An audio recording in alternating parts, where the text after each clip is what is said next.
de volta com o UFSC Entrevista e hoje nós estamos conversando sobre educação tecnológica e para isso estamos recebendo o professor Walter Antônio Basso. Professor, a gente conversou no bloco anterior um pouco sobre esse panorama da educação no Brasil, das discussões da educação, inclusive do núcleo, né, do NEPET, ali da UFSC. Para a gente ampliar um pouco mais esse assunto sobre a questão do financiamento, a questão dos cursos, porque o professor falou sobre o acirramento das diferenças sociais de acordo com o desenvolvimento das tecnologias. Quanto mais tecnologia, mais diferença social. E a discrepância, o engraçado dessa situação toda é que a própria população que financia a pesquisa que vai desenvolver a tecnologia. O que o professor pensa dessa relação? Ela complexifica mais ainda essa dependência da academia ou essa deixar de lado da academia com relação à população, à sociedade em si? Veja, dá a impressão que está se falando em teoria da conspiração, não é? Não. O que eu quero dizer é o seguinte, quando eu falo que o paradoxo existe, porque quanto mais tecnologia, mais diferença social, muita gente vai dizer, imagina, hoje a medicina está adiantada por causa da... Ninguém está negando isso, ninguém, absolutamente. Para nós de classe média, para nós que vivemos esse mundo diferente, a tecnologia é uma beleza, é um espetáculo. Agora, será que o que nós estamos vendo na rua aí é uma questão puramente de violência, porque as pessoas são más ou porque as pessoas têm má índole?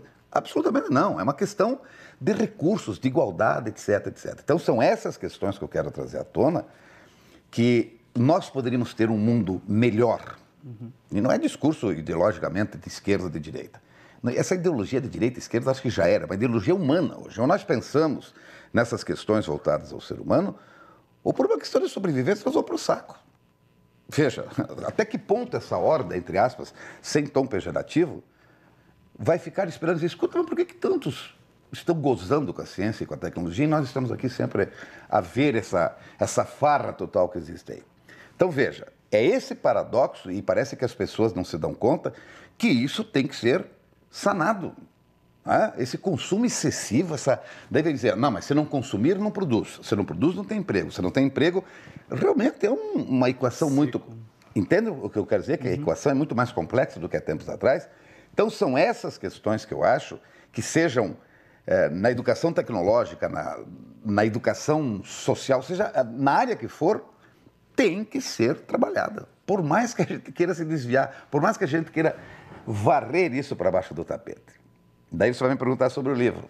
Exatamente, professor. E o professor citou ali a educação tecnológica. O que é esse conversando sobre educação tecnológica? O que é esse termo? Isso que nós estamos fazendo. Isso que nós estamos fazendo. E veja, eu faço isso muito com nossos alunos. O professor Teixeira e eu, nós temos uma disciplina na engenharia mecânica chamada Tecnologia e Desenvolvimento. Que quando os alunos vêm a princípio, eles dizem, meu Deus, que perda de tempo, que bobagem, ficar discutindo isso aí que eu não tenho que... Tudo bem. Até que eles começam a ter certas questões que eles poucas vezes pensaram e começam a dizer o seguinte, poxa, pelo menos a gente tem que começar a entender um pouquinho disso. Essa conversa, quando a gente fala aqui conversando sobre educação tecnológica, aqui dentro do livro, nós temos alguns capítulos em que a gente traz, por exemplo, esse capítulo 1, Tecendo Novos Caminhos. Essa conversa que eu estou tendo contigo aqui. O que nós precisamos fazer? Nós precisamos trabalhar novos caminhos e, inclusive, aí vem aquilo que você me falou no começo da entrevista. É uma questão metodológica, mas é uma questão didático-pedagógica. Isso são consequências desses novos caminhos. Ou seja, a hora que nós soubermos realmente o que a gente quer com a educação, esses métodos vão surgir. E hoje em dia, por exemplo, nas escolas de engenharia, eu falo nas escolas de engenharia porque é o meu métier, aquela coisa de novos laboratórios, novos equipamentos para... Tudo bem, isso é uma consequência, mas se não tiver essa relação professor-aluno, essa questão da discussão reflexiva dos problemas reais humanos, isso é tudo perfumaria. Então essa falta de conversa entre professor e aluno, ela acaba se refletindo também numa falta de percepção, de até mesmo tato da realidade que está posta fora do meio acadêmico? Seria isso que o professor está querendo nos dizer? Veja, não é só a falta de conversa entre professor e aluno, é falta de conversa entre professores, inclusive. Raramente você vai ver uma reunião para discutir esse tipo de aspecto no departamento, seja o departamento que for dentro. E eu falo pela UFSC, dizer, olha, hoje tem uma reunião onde todos os 50 professores vão participar para discutir realmente o que nós queremos com essa educação. Entendem? Então são essas... Primeiro porque isso, obviamente, vai tirar tempos preciosos do pessoal que está fazendo pesquisa, etc, etc. Isso aí parece absolutamente descartável na universidade. E eu não tenho nem um pouco de medo de dizer esse tipo de coisa, porque é assim que funciona. Pode ser até que seja o correto. Entende? Pode ser até que a missão da universidade seja a pesquisa, essa coisa de fazer pesquisa em qualquer situação, sem ver realmente os problemas reais contemporâneos da sociedade que está posta aí. Né? Todo mundo fala que prioridade é a educação. Mas a educação é sempre o patinho feio que está lá. Os políticos chegam nos palanques, educação, educação, educação. No entanto, pagam para o professor R$ 1.100 para trabalhar com 300 crianças lá no ensino fundamental. Então, veja, esses problemas, inclusive a universidade escamoteia a discussão. Alguns vão dizer, não, mas a gente discute isso. Médio, né? Tem outras prioridades. E o professor também citou que fica jogando-se a responsabilidade e se nivelando por baixo. A questão, tipo, o problema do ensino médio, do ensino de base, né, ensino médio e ensino fundamental, foi jogado para graduação, a graduação está sendo deixada de lado, mestrado, e aí se criam para cima e para baixo não se olha, é isso? Você identificou perfeitamente isso. Ou seja, o ensino fundamental está cada vez pior, consequentemente, a graduação das universidades tem que suprir aquela falha do ensino fundamental e se torna também pior, até porque os professores pouca atenção dão para a graduação, não tem tempo para esse tipo de coisa, não por culpa deles, por culpa de um processo também. E, obviamente, culpa deles também porque o processo funciona em função da gente, né? Uhum. Então, esse tipo de preocupação com a graduação vai cada vez caindo por terra. São os grupos de pesquisa fechados. Eu sempre digo que o MEC está tendo cada vez menos interferência junto às universidades. Hoje é CNPq e CAPES que determinam tudo, entende? Se você tem pesquisa, você é bem conceituado. Se você não tem, de novo eu quero deixar claro, eu não sou contra a pesquisa, pelo amor de Deus, mas ela tem que ser paralela às questões educacionais, e daí alguém vai me dizer, não, mas é a pesquisa que faz com que a graduação melhore. É mentira.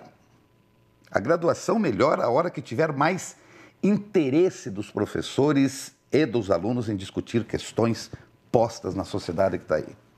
E como que o professor analisa a produção de conhecimento hoje, nesse panorama de falta de conversa entre os setores da educação, entre professor e aluno, entre as graduações, entre os diferentes segmentos de professores, seja o professor universitário, o professor de ensino médio, fundamental, como que...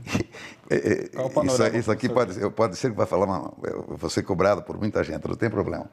Mas é o seguinte, o que é conhecimento?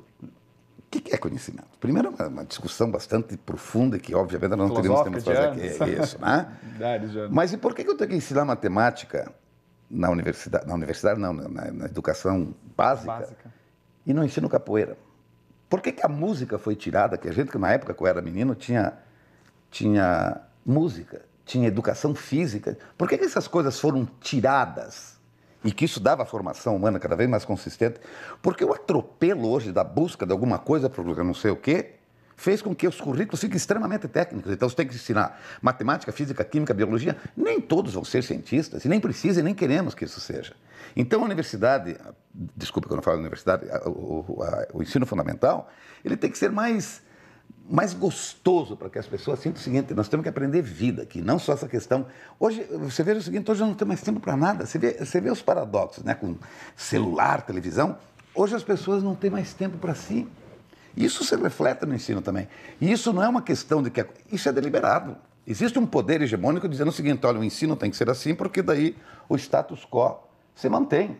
Ou seja, quanto mais reflexão, quanto mais pensamento dentro da escola, mais perigoso é para as pessoas se sentirem dizer o seguinte, pô, nós não vamos viver só de Copa do Mundo, nós não vamos viver só de Big Brother Brasil, nós não vamos viver só de novelas a nos entreter como se isso fosse... Se perde a identidade também, isso que o professor falou ali da questão de tentar delimitar as áreas de conhecimento, tipo química, física, matemática, excluindo música, perde a identidade cultural, né? As pessoas acabam se estranhando. Pois é, você vê o seguinte, você que trabalha bastante com televisão, de repente aí chega aquelas reportagens de noticiários, porque o exame do PISA põe o Brasil de novo lá no último lugar. Né? O que é esse exame do PISA? Para que se faz só o conhecimento matemático?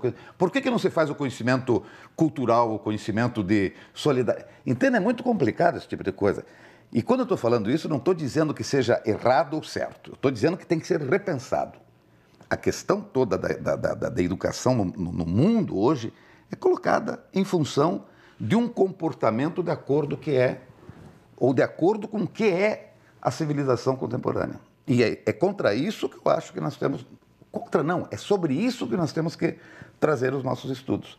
Então, quando eu estou falando aqui em conversando sobre educação tecnológica, esses aspectos são pelo menos tocados, né? O Professor, a gente vai fazer mais uma pausa e no próximo bloco a gente volta para conversar sobre outras produções suas. Tudo bem? Pois não. Você de casa permaneça conosco, é rapidinho a pausa.